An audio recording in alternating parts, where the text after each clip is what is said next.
Hello and welcome to the Buildup. This is the podcast for marketing in the construction industry.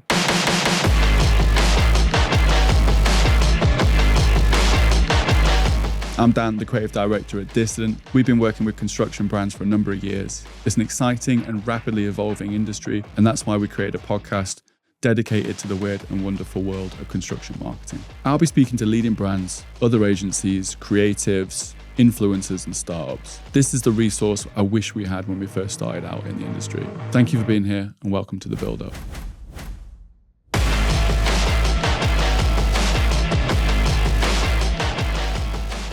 Welcome to the Buildup. I'm Dan. I'm joined today by Mark Pearson. Right? Mark Pearson? I've said correct. That right? Cool. Yeah, good. yeah. I always like to double check. With a K. Good.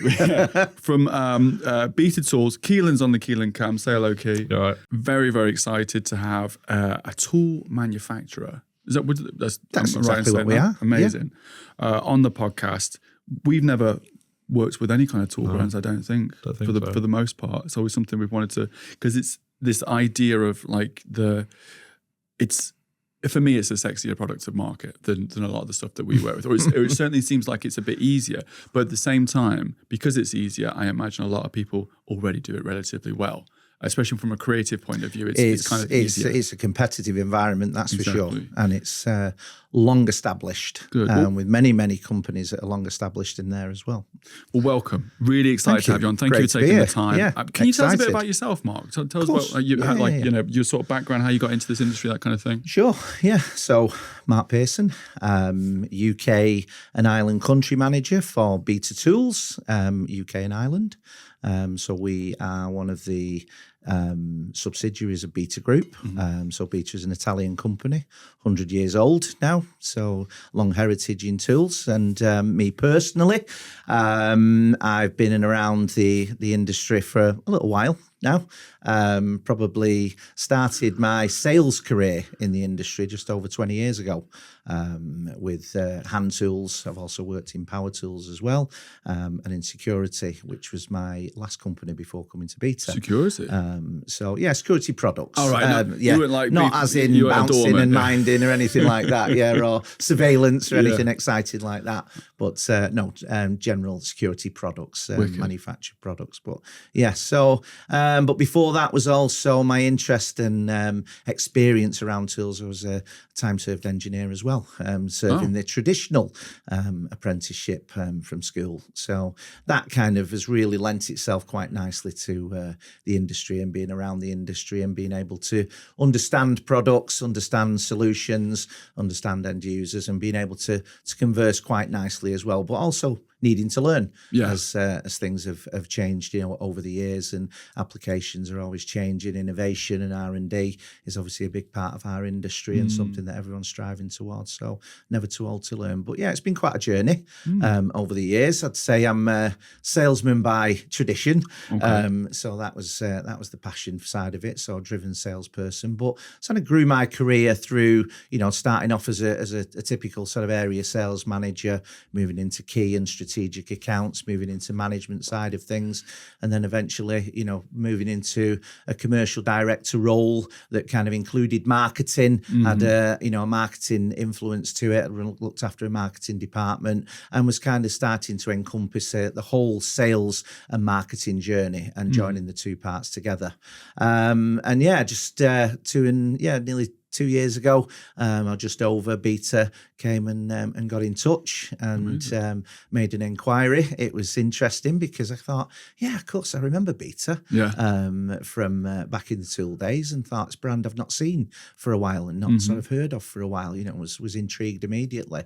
Started to have a look at it, what the company was doing, and we started talking and went through quite a process of the interview. But all the way and all the journey of it, I thought, there's a project here. This is really quite interesting for me. There's some development work to be done here. There's work to be done. They had an objective and a desire to grow the brand further and grow the business further in the UK market. And they caught my attention, and probably at the right time from a career perspective. So, responsible for the UK team, the UK business. And we've been on a journey ever since I started. So it's like a hybrid role then, Mark. So is there still big element of sales in your what you do. Definitely, yeah. I'm passionate about the sales part of it because everything that we're trying to do is growing the business. So it's obviously revenue generated, picking up new channels, new customers, developing the marketing side of it. But of course, I have the responsibility, of all the operational side of the business as well. So it's wearing a few different hats throughout the week and working. So the weeks go fast, but it's exciting. Yeah. And when you're making progress and you can see you're making progress, makes a hell of a difference. And what about your team size? I'm starting to get a similar kind of vibe to Ollie Partington, who had him from Stabilo. Is like so you, obviously foreign brand Italian, which is new to me in terms of like tool brands from Italy. I'd love to ask you a little bit more about that in a second. Sure. But in terms of like your team and kind of your support and stuff like that, is it a similar kind of thing, like small team? Everyone's kind of got multiple jobs to do and things, or is it a little bit? Yeah. People have to be agile, which is a buzzword. Yeah, we use that a lot. Can be around the industry and around any kind of business really, where people have had to step out the comfort zones a little bit, or wear a couple of hats. And it's very much like that. We're very much we're a part of we're a subsidiary of a massive business, a huge business, but within our own channel in our own country. It was a small business. And when I arrived, we had about 17 heads in the business across sales, across operations, customer service, a little bit of marketing as well, and finance, of course. But we're already now at 25 heads inside 18 months, which was needed, putting more feet on the ground, getting more people out there, adding to roles and areas of the business that are a little bit stretched and needed a bit more capacity, with a roadmap now to add to that, and before I know it, and before I blink, with us planning for 2025, we'll be knocking on the door of 30 heads in terms of that. And that's being supported as well, and that's important. In my role, it's drafting the plans of what we want to do and how we want to do it, but there's an investment needed in doing that as well. Yes. And we're seeing the benefits of it. Setting record months and record revenues as we're going along, which is great and great to see. But there's a whole big area for us still to develop as a company, and a lot more to do. So it's all quite exciting, but comes with its challenges as well. And I have to take the responsibility to be and share my time, and need, across all the different departments as well. So it can be a busy role. I imagine, yeah. I think you can't do that kind of role without being passionate about the brand. Absolutely, and about the. And I'll always be sales. It's wearing that sales hat. Yes. I think was that was definitely the objective from our CEO. On the interview panel and talking to them, and they wanted, whoever was going to be coming into the role to be, outwardly facing, connecting with the industry, with customers, and kind of leading from the front a little bit, and looking for kind of like-minded people to come into the business as well, and building up a profile of team who all gel well nicely together, but we've got a blend of experience around the industry, and can open up new channels for us as well. So that's been interesting. And I'm seeing this a lot more these days, this kind of hybrid between sort of marketing and sales within an individual, not just like combining departments, but actually like sales and marketing as a responsibility of one person, for the most part. Absolutely. I wonder what your thoughts on that, because essentially marketing leads the intention for the most part is to lead to sales. So it makes sense for you to have a really good sense of sales and also marketing to kind of combine those two together. Do you think that's a benefit for you?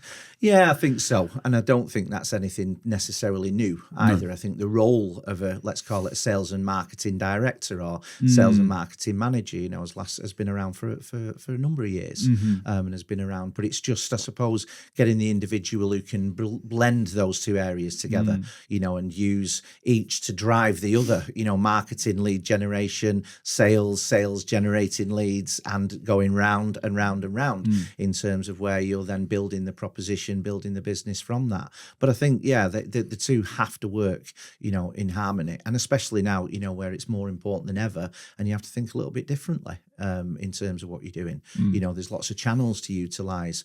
Are all the channels right for you, though? Are all the right channels? Have you got the right channels in the business? And they're the decisions I think that, somebody who's experienced and in that role have got to consider, making the best of investment that they're going to be putting in, but also the best of people's time as well that are going to be working in there. I love that. I think because a lot of graduates will come out of a marketing degree and go straight into a marketing role, having never worked in sales or never owned their own business, which is kind of naturally includes sales. And some of the best marketers are sort of that, go down that route. But having that experience of like, actually, this is how a sale goes. This is specifically what I need. And I think a lot of the time it can get lost, this kind of idea of, I've made some great marketing material and the sales guy's like, I don't really understand the point of this. And I think what's important, and again, I suppose a person like me has a responsibility to make sure that if you're bringing, as you mentioned, graduates into a business, making sure that they understand what work they're doing and what involvement they have and the actual day-to-day part of their job, how that contributes. Yes. And what the impact of what they're doing means to the business. One element of it, if it's producing, catalogue material, producing content, producing PDFs or producing social media content, how that's going to impact, the rest of the business. How does that contribute to the sale? What does that mean to the business? And then they can see from their part, how that develops and how that works, what that's added, and then build on top of that as well. And that's the responsibility of us to knit all that together. Really cool. Can you tell us a little bit more about beta? Because I've always gone down this route, and I'm sure a lot of people think like this. When it comes to manufacturing and tools and stuff like that, you got your German brands. You kind of like they're rife across. When you look for a Screwfix catalog, it's like a ton of German brands.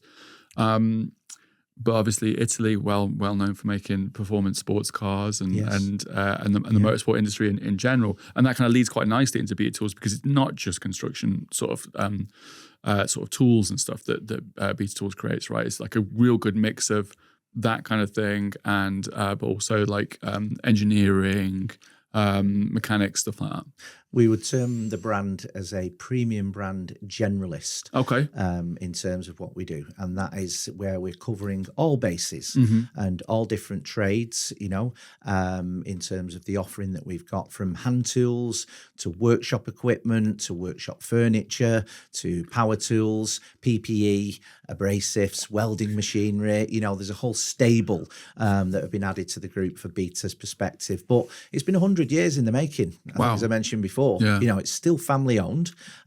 So the name above the door remains cool. The Chichery family. It was our CEO's grandfather who started the business. Okay. And, the name remains within the business, which is great. And that passion remains within the business. But built up very much a premium brand tool company, I should say, and remaining in that space of offering and satisfying the needs of professional end users. Yes. That's where we are.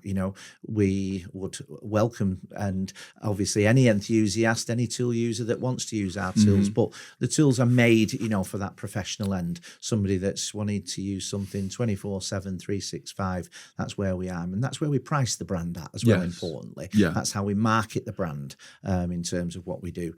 And, the association with various different trades is there, and is evident with the customer base that we've got across, a full pan-European and now international circuit of where the other branches and the subsidiaries are. But there's very much also an association, as you mentioned, the passion for motorsport and Italian design and style that has come with it, and there's a long heritage, 50 years plus of motorsport heritage within the business as well. And in particular now, very much focused on two wheels. Big supporter and a big sponsor of the Moto GP teams that are out there. I'm very passionate about that, and supply to the teams, not because they're forced to take the tools, because they want to take the tools. It's great walking up and down the paddocks, at trackside, and getting the privilege to be able to do that, but seeing the tools being used, at the sharp end by all the professional mechanics, in the sport and in and around the sport as well. So that's a big part of the business, and that's used very much as well from the marketing side of things. Of course. Not just to bring in mechanics who are working on motorcycles or within motorsport, but also to really, I suppose, emphasize the point of this is for professionals. It's used at the most critical moments, at the sharp end by the professional mechanics. They're happy with the quality, and that's the quality that we aspire, to produce and promote in there. So that's a big big part of the business, big part of the DNA of ththings, and helps us a lot with the content side of things as well, in terms from a marketing perspective. I didn't even consider the fact that, when I was like doing my research on Beta Tools, I was thinking, okay, great. Like we know other brands that supply to that sponsor like sporting events and things like that. They just want to get their name on something that's like the general populace are going to be interested in. I never thought about the idea of the fact that it's a double whammy. You can see the tools in the background. The engineers and the mechanics are actually using those tools. Whereas Red Bull's just Red Bull. It's a drink. You might see some guys drinking it, but when you see the guys in the paddocks like sweating it out, trying to get the bike ready and stuff, and it's all Beta branded stuff in the background, it's a double whammy. And the guys know their stuff. Yeah. They wouldn't use it if it wasn't fit for purpose. And the quality wasn't there. They wouldn't be using it. And of course, you'd expect us to say that, but genuinely, spoke to enough guys, over the time I've been here, and previously around the industry as well, and it's been there and it's there for a reason. So that's a big part of what we do, but it's not all about that. No. And the spin-off from that is that there's many people who have a passion for motorsport and it's an attraction to it, but they're working in many different industries. Yes. They're engineers or managers, commercial people, marketing people in various different businesses, but engineers in particular, those end users, that are working in logistics companies and food factories and the MOD and places like that, who are all influenced by the brand, and see the brand from there. And it works to our advantage, that for sure, and creates the desirability, but it doesn't answer every question either. And it doesn't provide every solution. And one of the frustrations for me personally has been seeing all of this, and seeing all the engagement that we get and all the association with the sport, but actually, knowing we've still got a massive hole to fill. It's a channel for us that's certainly not our biggest channel in terms of sales and business revenues for us in the UK. So it's an area that we need to exploit. Beta in the UK itself has actually lent itself really fantastically well to the manufacturing side of things, the engineering side of things, heavier engineering, which again is a testament to the quality of it, but very much fixed in that channel. Yes. And my job now is to build on that, but also expand on that as well, and open up other channels. So presents opportunity. I love that. We talked on the pre-roll a little bit earlier about the fact that you could sell someone a hammer, you could sell someone a tool, but what you do is a little bit more than that. Is you create solutions, so that which comes in perfectly for things like engineering, where you've got essentially a big workshop, loads of stuff going on. The efficiency of the guys and girls that are doing these jobs is paramount to making profit. If you can make it easier and more effective for them to do their job, whether that be because of all the solutions, the fact that they've got a standardized set of tools across multiple different engineers and stuff like that, all counts to time saved, more efficient. And we're seeing that more and more, aren't we, Key, with our clients in construction. We saw that with the stuff that we did with Big Wipes, where essentially I was, when we were first doing a shoot with those guys, we were thinking, great, let's go straight to the end user and talk about like the plumber who's just like, he just likes wiping his hands and stuff. This will be dead easy.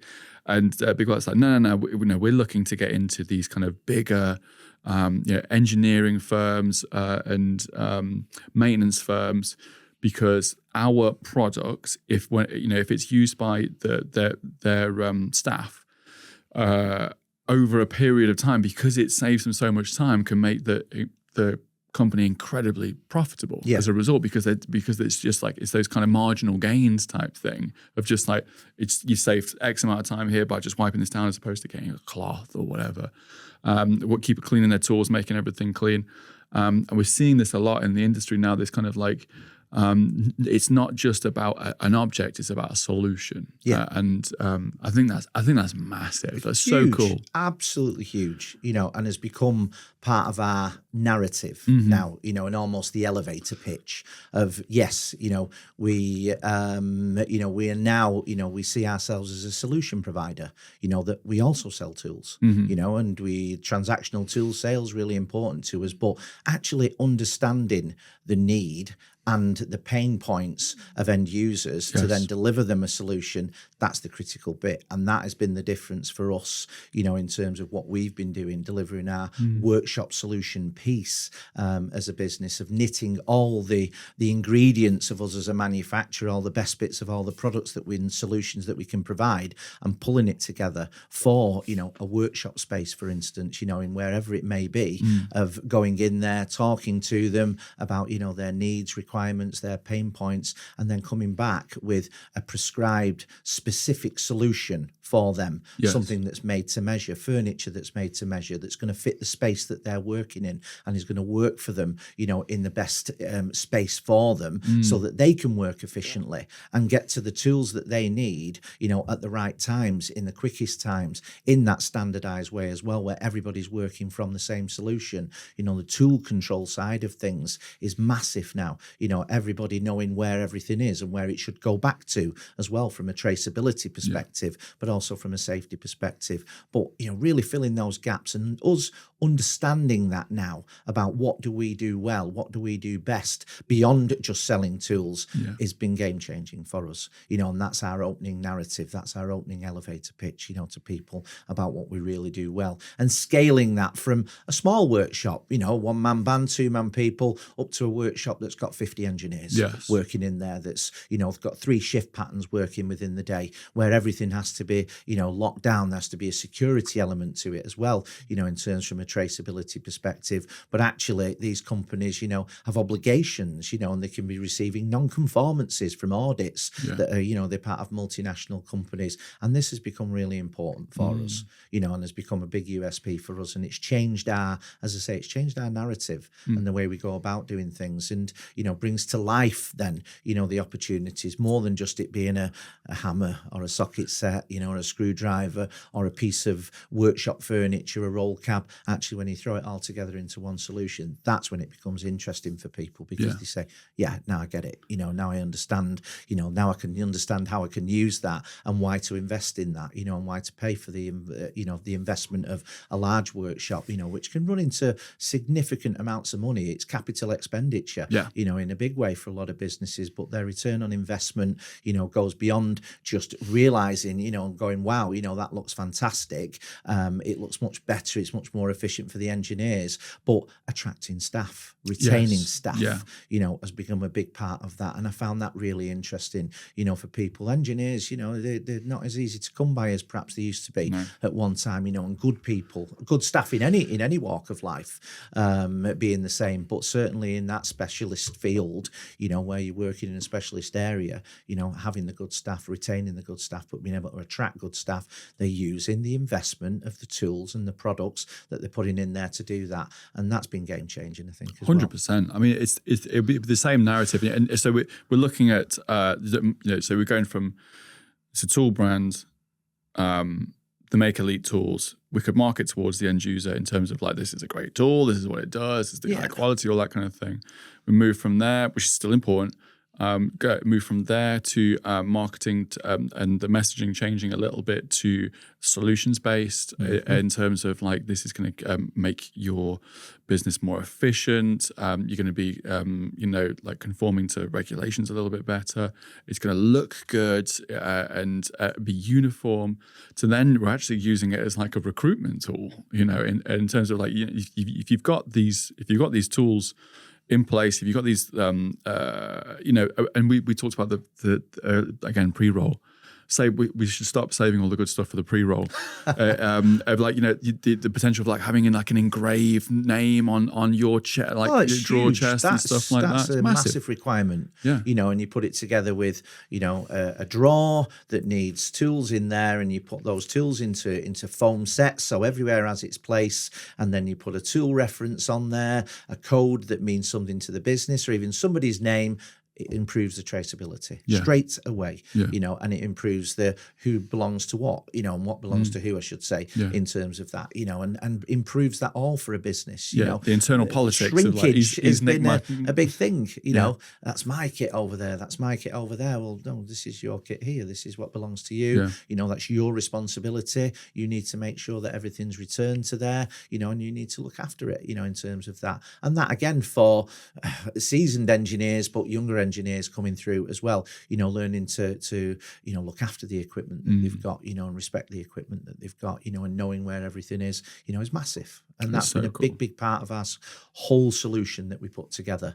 And again, it's not reinventing fire, you know, or anything like that. These solutions have been together and been around for many, many years, you know, in terms of where they've been born from. But it's when you put it all together as one solution for a company of what we can do for you, we can deliver all of this, you know, as one package. That's made the difference to us.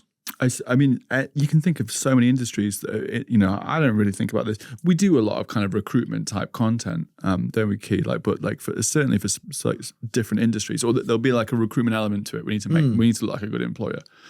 But you know, like you think about production companies and companies like this, like the kit's going to be a draw, isn't it, to some extent? And if you've got cool cameras and all the best lighting and equipment, all the things that you haven't been able to play with up until this point. Great recruitment tool. Like, so it's, you know, you can see that, and recruitment's one of the most difficult things to do at the moment, or it has been certainly over the last sort of 12, 24 months. You know, one of the biggest advocates of it, and you know, listening to them talk about it for a considerable amount of time as well, and explaining the difference that it was making, is High Street clothing name. Okay. You know, and massive on the logistics side of things as well, and their investment, you know, has been significant. They wanted the best of the best, made to measure, very specific for their tool engineers, for the type of logistics work, you know, that they were moving. They've got miles upon miles of conveyor belt, you know, an automated machinery, and they needed workshops that were going to support them. Yes. But their big advocate for it was that they'd struggled to recruit staff, and they were wanted to bring in new breed of staff as well, bringing on trainees, the apprentice side of things as well, and giving them the best possible opportunities. And yeah, it's, you know, other businesses are doing that as well, but they were hugely passionate about it, hugely passionate. Really cool. I'm sold. We'll get some beta tools in for no reason. Yeah, you should. Where is beta? we need to get some stuff in here. Yeah. I bought a hammer the other day from a retailer, and I was like, which one do I choose? You know, and my dad was with my daughter, and she just picked the black one because she's a goth. And it happened to be the cheapest one, but there's so many opportunities. Aesthetics are important. Yeah. There's so many opportunities where I'm like, damn, like as an agency that for the most part shoots content for construction brands, we've never actually owned a hammer in here. I think we had like a pink one that was like from like a gift set or something. Yeah. So I'm just putting it out there, Mark. No pressure. I get your drift. I'm hearing you. Don't worry. Yeah. Can we talk about very briefly, because you was it 2 or 3 years in at Vita? Did you say it'll be 2 years in January? Okay. So it's gone in the blink. If you can look at, it takes a long time to get stuff put in place and things like that. People think marketing happens like that. It doesn't. If you could look at like the positioning of the marketing of beta tools at the time that you started, like could you put like that into like a sentence, and then after that, you know, what was your sort of take on that, and where did you want to how did you want to like adapt that?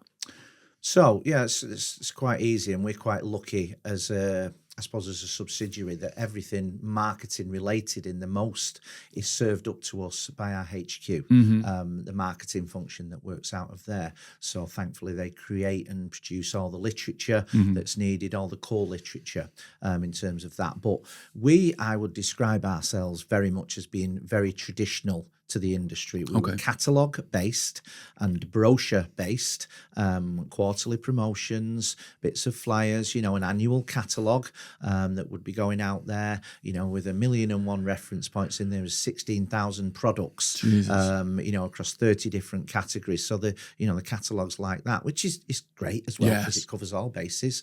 But, you know, this was considered, you know, the core sort of, you know, marketing material, support material to get out there, the brochures brochures, again, end user driven in terms of what we were doing. So very typical, very traditional with the industry, and some digital content, obviously PDFs available, website content available. The website that we'd had running for some time was, again, traditional info site, with some graphics on there, learn about the company, learn about the products, a few downloads, quite a nice app as well. Okay. So an app that was, again, info driven, nothing that you could buy from or anything like that, but you can go and find your products, learn about the products, download a PDF. So that was actually quite good, and all of it's really good, by the way, because it's very traditional, but that was what we were doing. And certainly from a UK perspective, we've kind of taken all of that, taking the brochures, the catalogues out, and sharing them across the distribution marketplace, the distributors that we've got, and hoping that they would share them with the end users,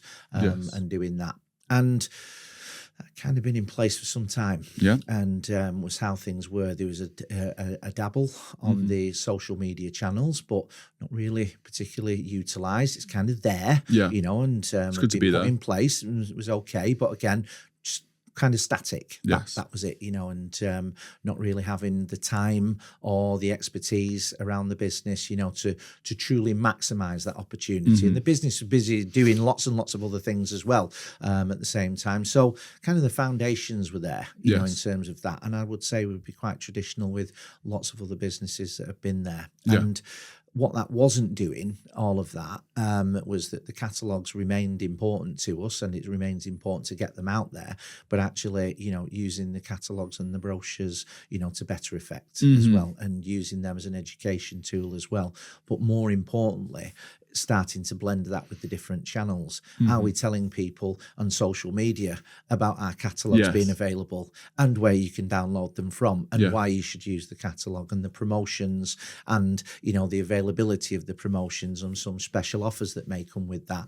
And that's been the job, very simply from a marketing perspective, of getting the messages out there, starting to talk to people more, rather than just dropping off a box of catalogues, making sure that actually, the people that we're dropping off the catalogues to understand how to use the catalogues, simple things like that, understand what's in the brochures and talk through them. But then more importantly, letting the wider audience know, that these materials, all this content is available to use, and then using content from there across the channels. And that was the starting point, of really getting behind, promoting the business, driving the brand awareness, and I sat around the whole team, within the business. They would say, people will talk about us as the best kept secret.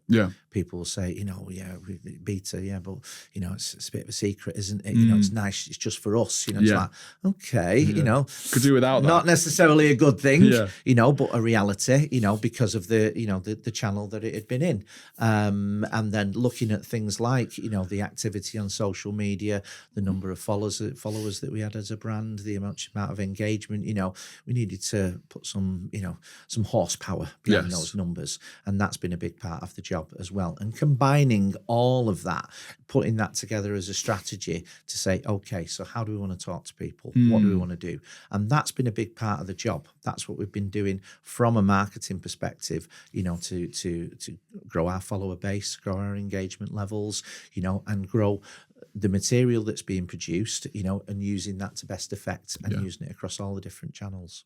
And we're in a tricky situation, aren't we? For the most part, we're B2B, because you guys sell to distribution, right? It's, through distribution, nothing straight to the consumer. Nothing to consumer, no. But what we've recognised more and more is that push and pull through marketing strategy has never been more important. Absolutely. Than it is today. And again, when we talk about us as a solution provider and being a solution provider, the only way to do that is to demonstrate it and show people what we mean by that, and talk to people about that and demonstrate that. And that's, again, been part of the job, which is why end user engagement, along hand in hand with the distribution marketplace, has been, critical to what we've been doing.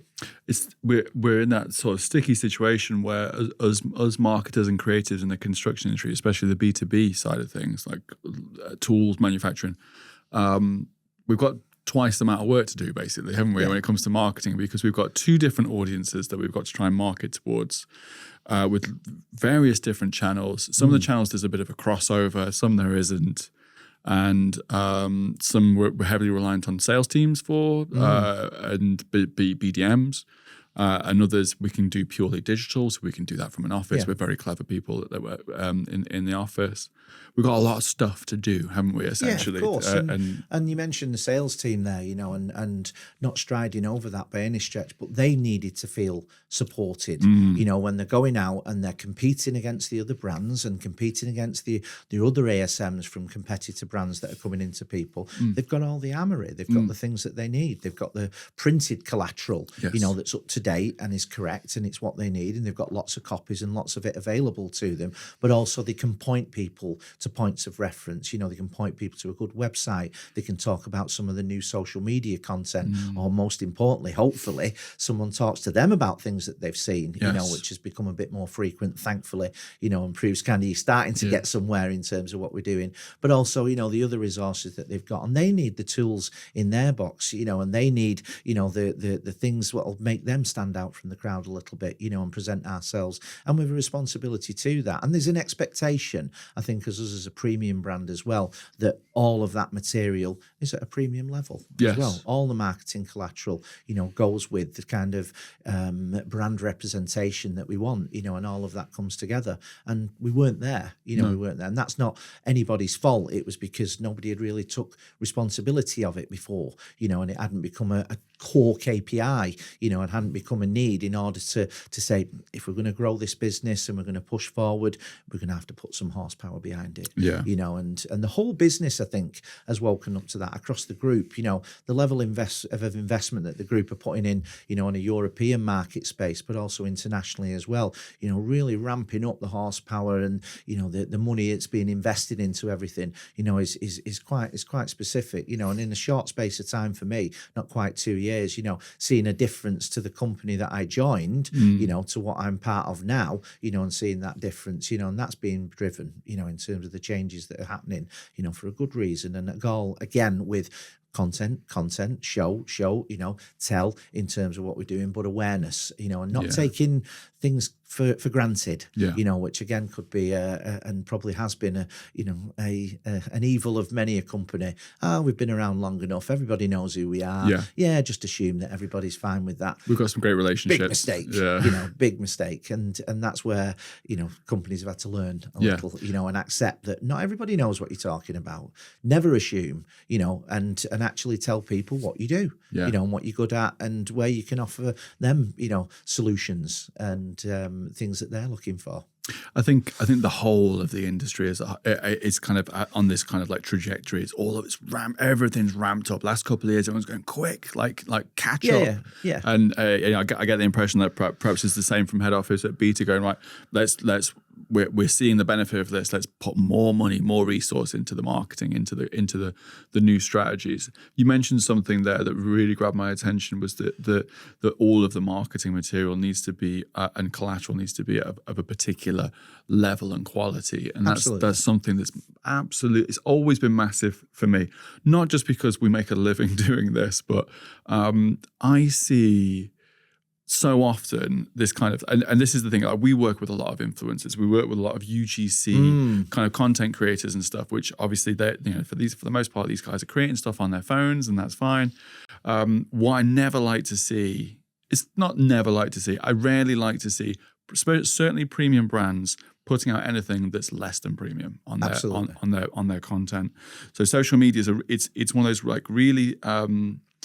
Rob Lawton said it really well on his episode the other day. The social media is free. All you need is your phone. But and he's right in that respect. But then my thing is just like, if you're a premium brand, if you're looking to position yourself in the market as this kind of like leader in quality, every single piece of material has got to be consistently at that level. Yes. And as soon as you start to deviate from that and it starts to be inconsistent, the audience kind of almost like gets confused. You send the wrong message. Exactly. And it can dissolve someone's opinion of you very, very quickly. And the person you referred to there is right. It is very accessible. It's really easy, to suddenly go, I'll get out my phone, and it's making it very real. Let's do a little piece, and video yourself in a certain scenario and things like that. But you need to take a breath sometimes. Go, Is that right? Is it right? Yeah. Does that match with what people expect from us as a brand? You know, everybody likes a lifestyle story, you know, and a real story. And again, we need to work harder as a business. It's something we talk about making ourselves accessible. Who am I? Who are we? You know, which is probably one of the reasons I sat here today, you know, in terms of what we're talking about. But it has to be in the right tone. Exactly. You know, and tone of voice, the way you're expressing yourself, is really important, and that needs to be considered. You know, with everything that we do. You know, there is an expectation, and I think, you know, a lot of us and our brand will be no different. You know, you look and you aspire to what people are doing well. Yeah. You know, and I know our business, our group business, has been mature enough to look around the industry in particular that we're in and go, they're doing that really well. Yeah. I really like that, you know, and not be intimidated by it and not be aggravated by it, actually be inspired by it, which is really mature, you know, and that's the way I think people need to think, in respecting something that's good and going, okay, so let's not quite copycat it, but how can we relate that and make something that we do, you know, to that kind of standard and that kind of space, you know, and that kind of, you know, attraction factor that it may be, whatever you're doing, whatever business strategy we may be doing, you know, if you've seen something being done really, really well, you know, how can you apply them methods to yourself? And I think that's the mature way of looking at things, and that's certainly something that we've done. But looking at other industries, the way that we do things, you know, Beta Wood put itself up there with a premium brand in automotive, you know, and aspire to be in, if you were putting it, you know, in classes. So, you know, what would you expect from a, you know, a Ferrari or a Maserati, you know, and that kind of brand, you know, again, you would expect a certain level of content and a certain level of look, you know, and I think us as a brand and other brands out there, you know, will aspire to be like that as well. Yeah. Bad news for the finance department, because they're like, damn, we shouldn't have positioned ourselves as a premium brand, because now all the content's dead expensive. A quick point though on the Robbie Lawton thing, because it sounds like I'm throwing shade at him and Lawton shoes, but it was the reason why I brought that up, because that was a benefit to their brand. We discussed this, like that it worked really well for them, because they were, to give you a context, a copper tube company, where the marketing director and kind of like the face of the business was really, really hands-on with the end user, and they sort of like, there was like they sort of create content around that, and he's, you know, the guy, everyone, all the end users shaking his hands at the shows, and so everyone knows him, and that's really beneficial for his brand.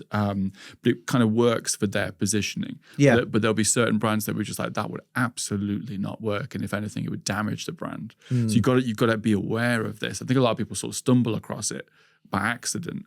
And I think you can respond to that as well, of how other people are responding to it. Yes. You know, and if that's working for you and that's really positive, and you've got a figurehead of the business, somebody that people recognize, and you're making it work, it's great, isn't it? You know, and it really brings that personal feel. That person becomes, you know, a real person, a personality. People, when they think about that company, will think about that person. Yes. And that's a positive thing as well, as long as it's working for that. But that doesn't necessarily, it fits with every business. And that's the decision that you need to, you need to make. Yeah. We see it. We see some brands and we just like, you know, they've hired the wrong marketing manager. They've hired the wrong decision maker when it comes to the content that gets put out there, because there's a brand here that's trying to be in this lane, but as a result of the content they're putting out, it's just literally just someone going, I know how to use TikTok, so I'm gonna now do all of the communication for this really premium brand, and it's just like a young graduate or something like that,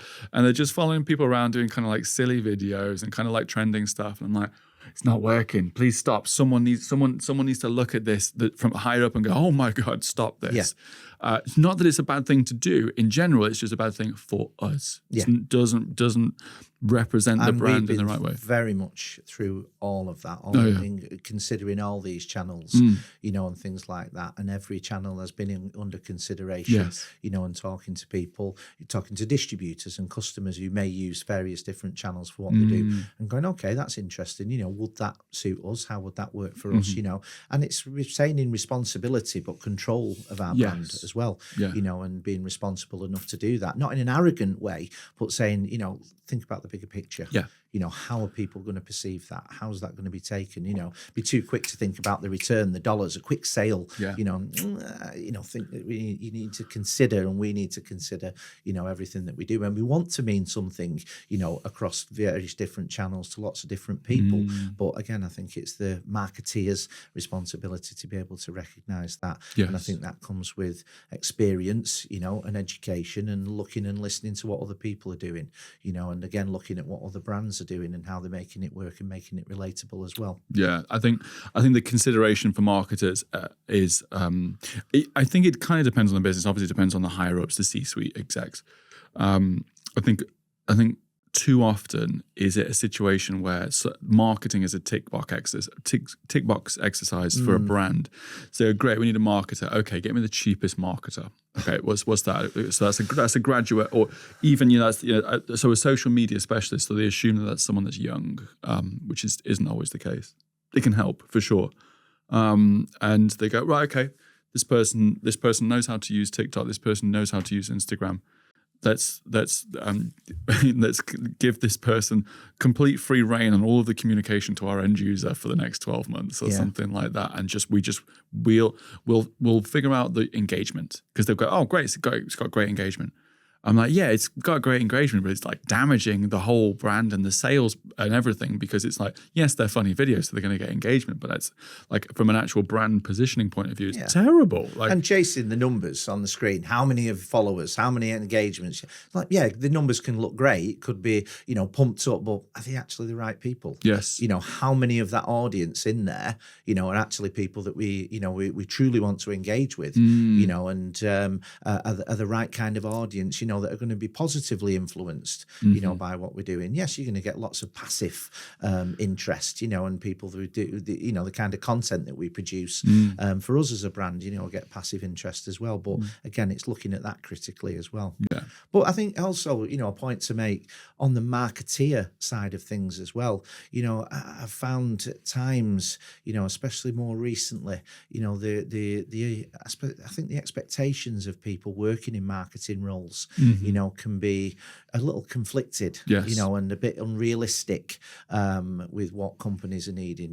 We, for instance, being a product company, we're a product-based company, quite a hands-on company, and a growing company in terms of that. But a marketeer, joining our business would need to be involved in the business, be around the business, be close enough to be able to touch and feel the product. That's not a marketeer that wants to work from home 4 days a week. No, you got to go walk. Doesn't want to travel and doesn't want to be out and about and things like that. Yes, there's a great benefit for people being agile now, and hybrid working. Huge benefits to that. I'm a big advocate of it. However, there are times when people need to, move around and touch and feel things and be around people. The workshop, stuff absolutely, like that. Yeah. And go do a day's work experience. Expectations out there, and that's I think something that people need to wake up a little to. Yeah, I think this is why some of the best marketing agencies that they obviously have a lot of budget. They've got a lot of specialists that can that are all feeding off each other in a great structure. Not all businesses are blessed with that. You've got a team of 2, 3 max a lot of the time, and you've got to make do with that budget and hire the best people and have the best structure in place.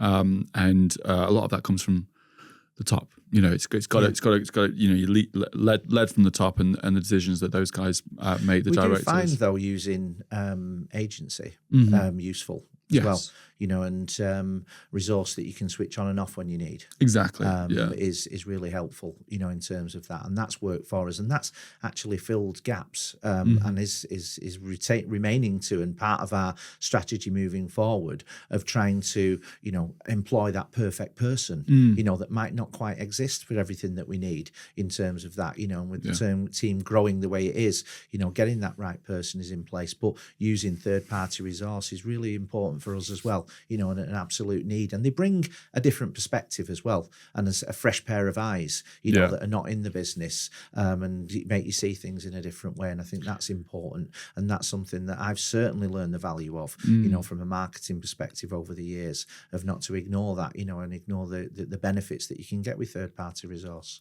I think there was a classic example I had with a client a while ago.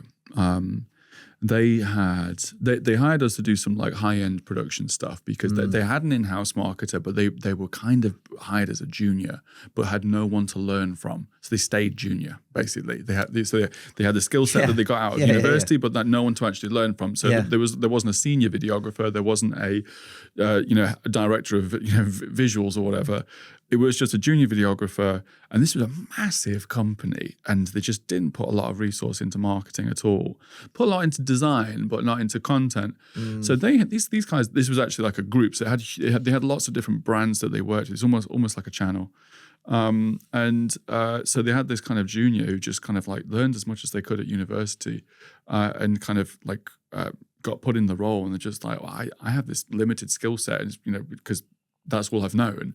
They were gradually, updating their skill set to some extent, but you're going to struggle at that point. Whereas I think this is a massive selling point for agencies is for that person's salary. You could have hired an agency of up to like 7-10 people or whatever, or they're all specialists in a particular area, so that when those projects did come up, the agency are picking and choosing the right people for the right job. They've got tons of experience, but are also hungry and are always updating their skill sets, because there are senior people hopefully in that agency that are teaching the juniors. Which means the output is higher. Always the quality higher. Is higher in terms of what's coming out of there. And that's an important point, definitely. I think especially when it comes to production, most of the stuff that we do is production. So it makes sense to hire an agency. You're not going to hire a production crew in-house a lot of the time. Some brands will, if they're putting out enough content, but a lot of the time it's just not cost effective. But it's looking there as going, it's 5 days a week, for instance, to be traditional about it. What are you going to have those people doing? Exactly. What's the schedule going to look like? And they get burnt out. Does it become a bit grey? Yeah. It's an easy place to hide in-house. And you could be guilty of producing too much content. If you're going to produce something, make sure it's quality, make sure it's frequent, but don't, overdo it. Because it just becomes wallpaper, not them again. You've got to choose your times, and release stuff, that's going to have interest and is going to grab people's attention, but remaining consistent with it as well. Yeah. And I think, from an agency's point of view, well, we won't harp on about agencies too much because we're interested in what you do, Mark, but agencies are always hungry. They always want to do better work. Yeah. And there are some great in-house marketers, some great in-house creatives. All they want to do is produce the best work. But there's also a lot that aren't bothered. It's their job. 9 to 5, they get there are people out there which is absolutely fine, that are guilty of doing the bare minimum that's required of them, ticking the box and moving on. And agencies that do that don't get paid. No. So they're all. So it's one of those things that if you're the right kind of agency, you are always striving to go one up, bigger and better than what everyone else is doing, because their funds are on the line in that respect. Yeah, and you become a bit seasoned to it now. I can spot the difference between different people, who think they're saying the right things and think they're saying what you want to hear, basically, but actually it's far from it. And then you realise the people that actually know what they're talking about and show a genuine interest and are seeing and looking for things within the business where they can add value, and that's where an agency comes in for me, and works for us. Yeah, I think it's a smart move, especially when it comes to the really serious creative stuff. That it's too niche to hire in. Anyway, I won't talk about agents anymore. For anyone that's thinking about a career in this kind of industry, a really good example of how this works is agencies. You do cooler work but get paid less. In-house, you do less cool work and you get paid a lot more. Usually that's the scenario. I would probably go with that. Yeah, it's about right. You see, there's always that compromise. I don't know many people that work in agencies that are like, I'm loaded and I do loads of cool work and work with loads of cool brands. There's always that compromise. And this is why you see creatives flitting from in-house to agency. The agency stuff, quite stressful. They do loads of work. It's kind of cool. You've got a really cool vibe. Everyone loves working with each other. You're never going to be loaded. I think it's also interesting from that perspective, again, not getting lost on it, but how one can envy the other. Somebody who's working the grass in is always greener. I just want that static role. Yeah. I want to be sat in house. Yeah. I want to be able to disappear for a little bit. And then all of a sudden, the person who sat static in house is going, I'm I'd bored. love to be involved in that. Yeah. A million and different things. Oh, they're going all these different places. And I think it's just that person deciding. But the grass isn't always green. It's not. Yeah. And what we're doing with our agency is trying to get the balance of the two. So we're trying to get enough clients and be as profitable as possible, so that we can do really good work but all get paid relatively well. Yes.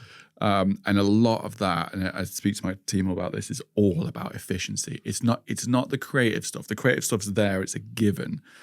You've got to make creative work. It's all the stuff around the creative work that's got to be minimized, like so AI and processes and not faffing and all that kind of thing. That's where we lose the most amount of money, is all the stuff when we're not creating things. Admin, basically. Is it telling the story?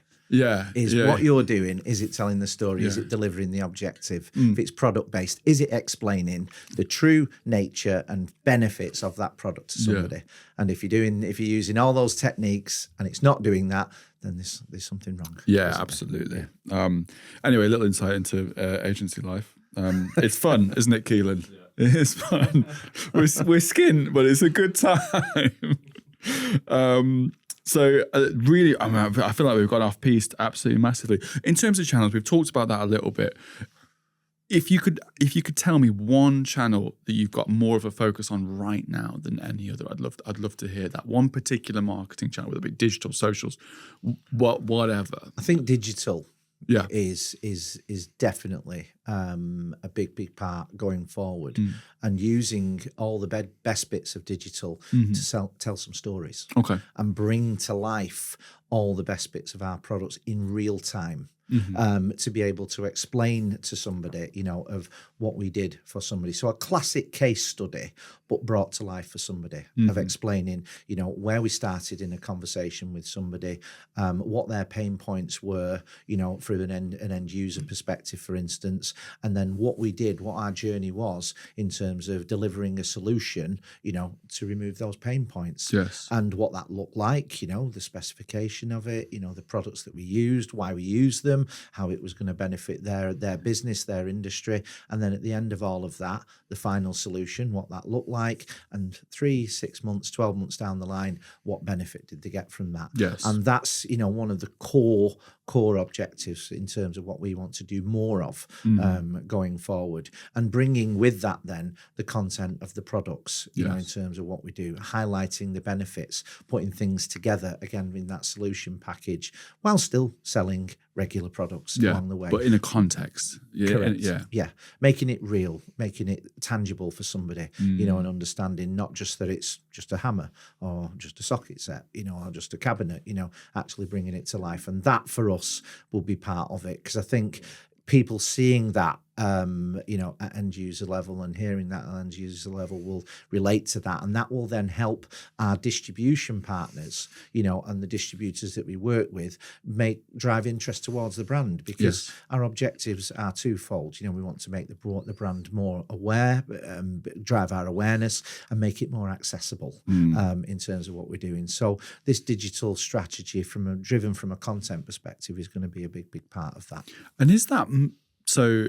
We talk about case studies at that point. So that's kind of end user in some respect, isn't it? Because you're they're the person that are actually going to be having the tools and the support and the services for their like employees and stuff. Like, say it's a big engineering firm or something. That's technically an end user. It's not your typical end user, obviously. No. In terms of it's like your mechanic, the guy that actually is using the tools.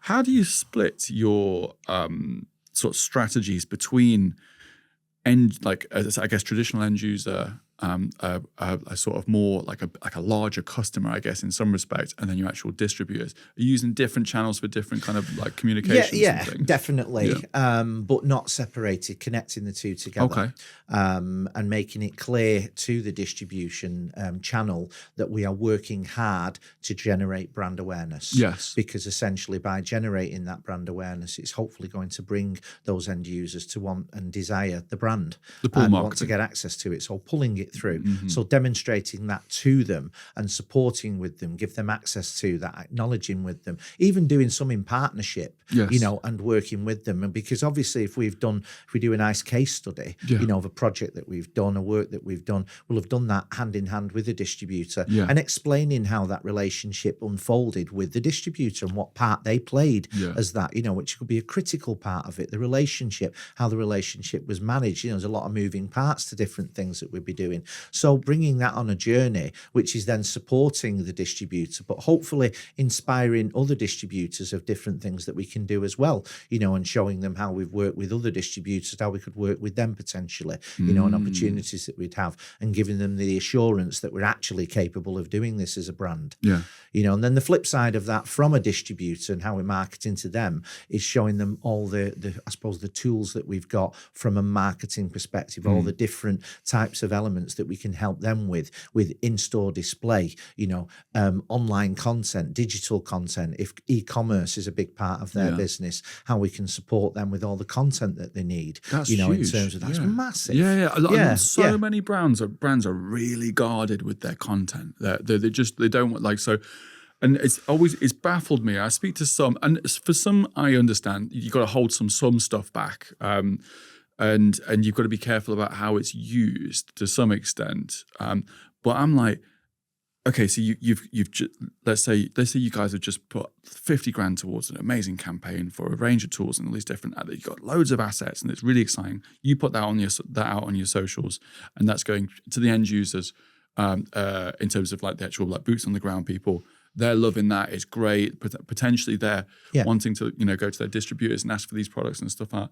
But if you're not sharing that with the actual retailers, the distributors, no one knows where to buy it from. How do we expect them to buy it? You can market from two fronts then, can't you? Yeah. And that's a huge piece of our responsibility as well, and something that we've had let's call it a culture change over in terms of that, and how we manage our data and how accessible we make our data, and I think in comparison to examples I've seen in the past, I think we do okay with what we do. We can always do better, but making our digital assets, our content assets easily accessible, and supplied in formats that people can work with and to a standard that they'd expect them to be. So again, they can take all of that data, all of that information, and then produce that on their website, and that's a responsibility for us. And that's our support then to the distribution partner, and the expectation of a distribution partner. Maybe multi-trade. They'll have, outlets, trade outlets in terms of bricks and mortar sites, but they'll have a big e-commerce channel as well. And you've got to support both equally, and in the bricks and mortar sites, let's not forget about that, still a big part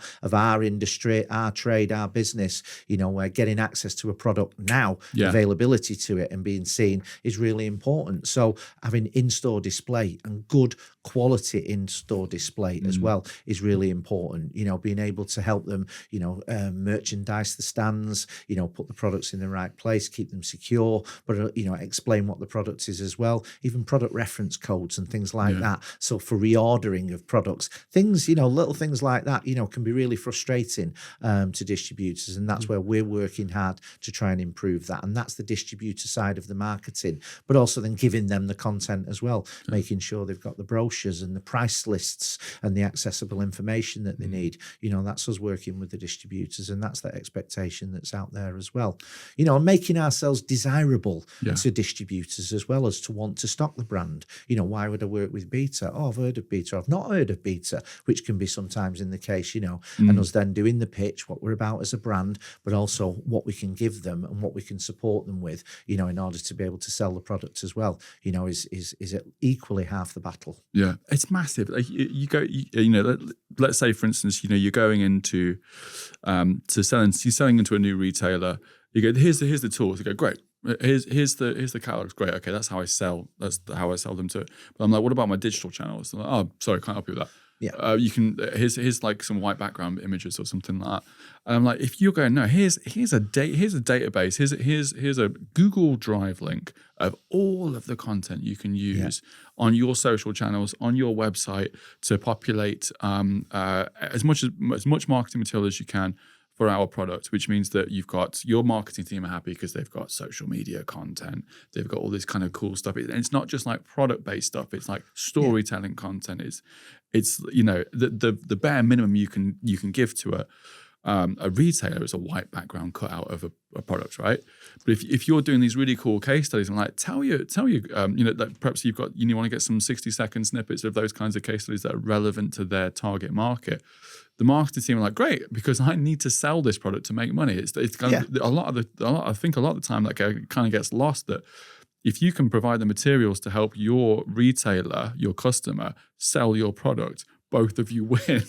And sometimes it's beyond the sexy, fantastic, super stuff. It's the basics, the basic information that's needed, the packaging information, which is a critical part of what we do now. The responsibility around packaging, the materials that are used, in terms of that side of things, but also the content in terms of what the products are made of and what's actually in, the products that you're making as well. That's all a critical part of what everybody's doing now, and having the content available to give people for that as well, so they can explain, and actually just give the basic information that's needed sometimes, as a responsibility. And I know not every brand out there do that well, and we've had some learnings on that, make no mistake, in terms of the things that we're doing, and still continue to learn now, in areas where we can improve upon. And it's remembering, that you've got to pull all of that together in one, if you're going to deliver it well, and you're going to pull it all together well. And it's a big piece. It's a big part of the marketing side of things as well, in terms of the production of all of that content, which isn't all the all singing, all dancing stuff, but actually sometimes it's the most critical bits. Yes. The data side of things is really, really important, and remembering that. And also a point we made earlier, telling people why it's important, the person that's producing that content, and why it's important for somebody out there as well, why accuracy is really critical in terms of the information that they're putting together. That's a responsibility as well. It's huge, absolutely huge. We've talked quite a bit there about actually how to market and to support your distribution network. What about driving brand awareness from like the end user and stuff like that? So we talked a little bit about channels and things like that, but me and you had a discussion over LinkedIn about this kind of using ambassadors and influencers and social content. Yeah, it's the stuff that we get excited about because we're a social media agency. Yeah. Like, what's the plans going over for the next 12 months? There is, of doing that? And it's something that we, on a local level, so the UK, we've worked with couple of people so far. Would I describe them immediately as influencing? We're kind of using the content to influence and through association, really. But, people that have really built a living out of, their content that they're producing in certain channels, that's an area of definite interest to us. Yes. And an area that I expect us to engage in a lot more moving forward. We're doing it from a group perspective as well. We've got a whole little team put together with a strategy and contracts and all that kind of thing that comes with it. But it's really important because, people that are subscribing to that content and are following that influencer, that person of interest, if we're going to engage with them, and we're going to use products as we would, in that kind of environment, put products in there to be seen, but also used, and put in for the right reasons and in the right way, we're hoping that the kickback from that will be people aspiring to want to use the same products. Absolutely. And seeing the benefits of the products being used as well, it's, as I say, aspiring to be, being aspirational, but actually, they think, I could do with some equipment from Beta, I could use that tool. I've seen that being used in that way, or something just looks attractive, it looks interesting. It's a brand that they've not come across, and we have to utilize that well, and I don't mean quite in the, cheesy way of, hey, buy this thing from Beta, it's amazing. It's actually, we've got to be a bit, more subtle than that, and actually, see the content used in the right way, and any influencers that kind of wanted to work in that way probably wouldn't be right for us. Yeah, exactly. Either, and again, that's choosing and matching the brand with the type of person. So, same as the brand positioning should determine what kinds of content you should be putting out. It's the same as what kinds of influencers, and we use the term influencers because it's easy, but they don't have to. People think of influencers having 500,000 followers followers or 1 million followers on like Instagram and TikTok and stuff. These guys can have 3,000 followers and still be of relevance. Absolutely, the quality. It's got you just got to pick the right people, and we've done this. We've made mistakes on this, haven't we, Key? Certainly we've guided our clients towards the right kinds of people for the brand, even though other types of influencers that we believe aren't great for the brand have got much better numbers. We're like, don't do it. Don't do it, because yes, you might get like a quick win initially, but it's in the long term it's damaging because we should not associate our brand, our client's brand, with these individuals. No, as regardless of how many, what the numbers we want to speak to these guys. And I do think people could get lost in that for sure.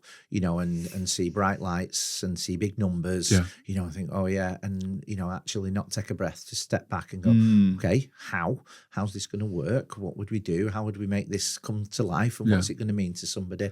And you could quickly make a mistake, and that's our responsibility. And it'll be an interesting thing for us to see what mistakes we possibly make. And how the relationships that we thought were going to be amazing, and the decisions that we decide to make perhaps may not end up being amazing. And we say, actually, it's not right for us, but hopefully that's what contracts are there for. This is and an agreement between the two. It's a 6-month thing, isn't it? A lot of the time, 6 months, 12 months. You kind of like, let's see how this goes. Okay, great, we're going to part ways, but thank you so much. You've been a great help. Let's please do keep in touch, and that's kind of the way it goes. We're not expecting influencers to be on the books for the next 30 years. And trends change. Exactly. Don't they? And the content they'll be producing will be ever changing. It's not going to be the same.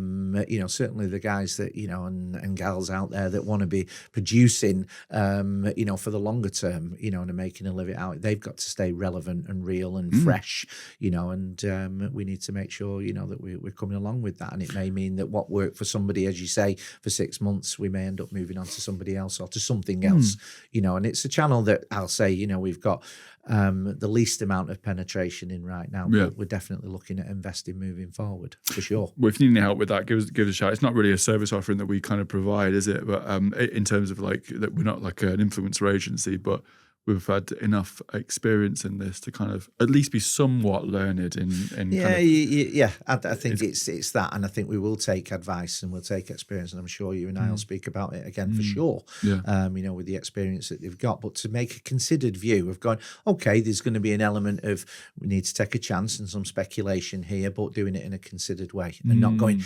we must, it absolutely must, it's got to be right, it's got to work for us. Maybe it does, maybe it doesn't. I think doing it in a considered way. One of the things that it's an episode that's actually coming out. It will have been out by the time that this one comes out.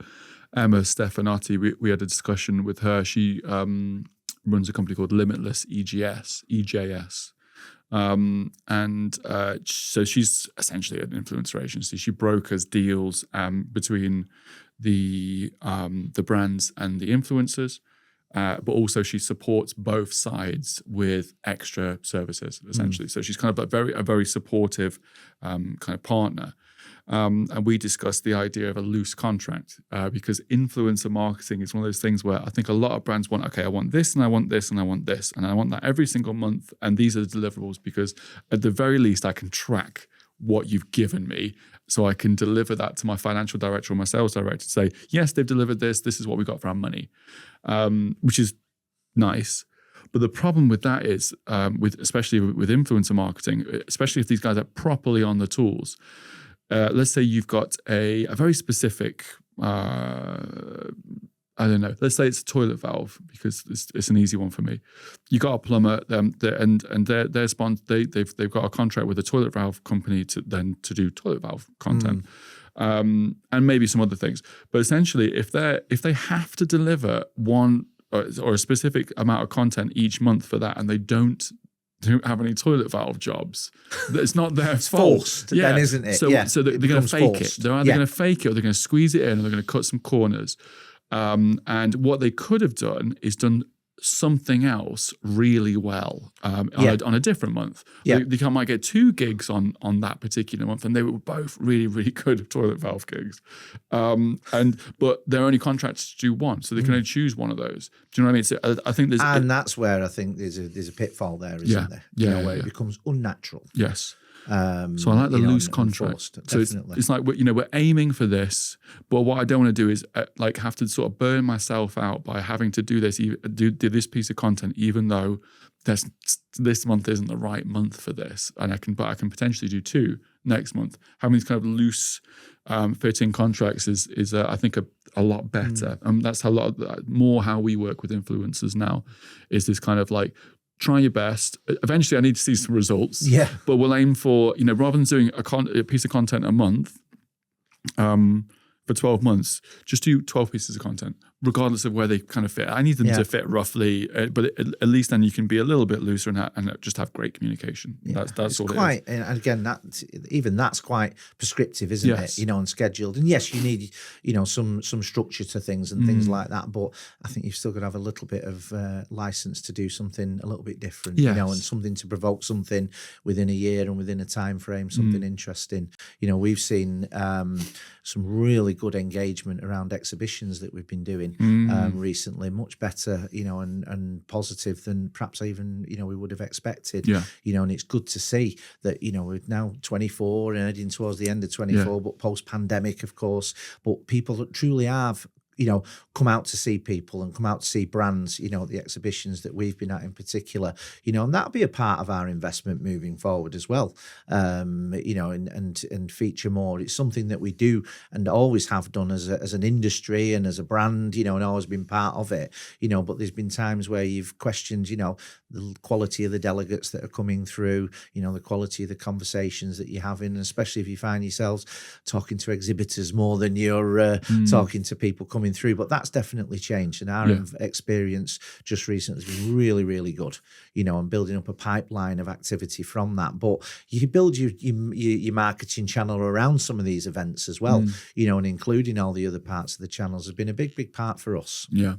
We love going to the shows, don't we, Key? We tend to spend a lot of time throughout the year shooting content for these shows. We see them getting more and more dynamic and busy, and the way that shows are kind of run from the brand's perspective is sort of advancing, and it's becoming more of an entertainment thing as opposed to just it's definitely mad. I think you've got to we recognizing the interesting taking things with us, and yes, we've used the motorsport side of that for it for sure, to have a little bit of a draw and something that pulls people onto the stand, making yourselves stand out from the crowd a little bit, and it's easier for some than others, but I think where you can, you should. And you have to make things a bit more interesting, and you're responsible for doing that. And the more you invest in it, the better return you're going to get, I think.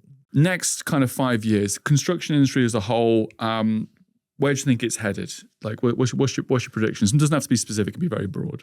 I don't think we're going to change dramatically. I think it's an industry of consistency overall. But I do think, where some of the points we've touched on today, those that want to stick around, the brands that have been around for a while and new brands coming into the industry will have to take responsibility for making sure they get the content right. And that they do think about the strategies and they do think about what we're doing and engaging at all levels, and treating the content and creating content that's end user focused, but supporting the retailers, supporting the distributors, and a rounded up omni-channel of content really, that fits all. And I think that's where it is. I think, we will retain a balance across the industry of e-commerce and bricks and mortar. I don't see that changing dramatically. And I think there's still and remains a case where there was probably a fear at one time everything's going to flood online, and it's going to wipe out the whole bricks and mortar stores. And we've seen an element of that. But actually, people have been using now the two channels to good effect of driving people with digital content and e-commerce even into store. And to come and, even the click and collect model, has really come on board. And that's the two channels blending together. And I don't see a dramatic change to that. Yes, there'll be a few disruptors coming coming along and there'll be something interesting, but I think it'll just be a continuation of us just using more techniques and using different things to come together. Obviously AI, becoming part of things even more and more, but again, using that to positive effect and using that in the right way as well. But yeah, I'm not expecting any earthquakes or anything earth-shattering. I just hope we all get better and better techniques, and using everything that's at our disposal.